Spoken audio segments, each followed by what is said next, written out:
My media product uses techniques such as the removal of main image backgrounds, which can help to make the image stand out and link to the magazine itself.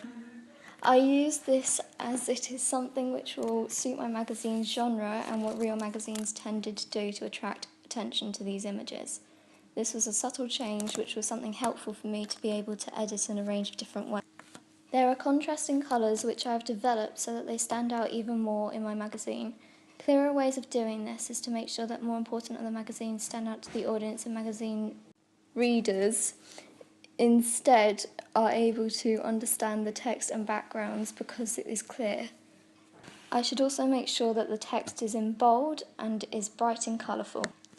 Similarly, other ways to make sure that my magazine is effective is to focus on images. To be sure the images I used suit the overall magazine theme of punk rock, not only did I make sure that these images were edited correctly, such as making sure that the skin was blurred so that it was clearer, as many models and musicians in these magazines tend to have clear skin.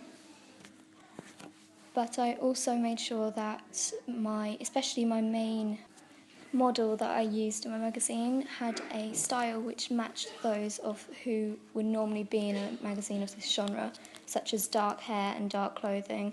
I created a sense of power by also having my models look straight at the camera and also with angles looking up at them to give them a sense of power over the reader and therefore influence. I challenged the way magazines of this genre are normally produced by having some of my images without these techniques or with varying techniques. This could be done by having some of my models dressed differently and more casually. For instance, my female model had blonde hair instead of a dark colour to add twist to the genre, which worked in my magazine as it made sense in the article I had written about social media conflict between two bands, and so the difference between the way these models and music were presented suits my magazine and its content.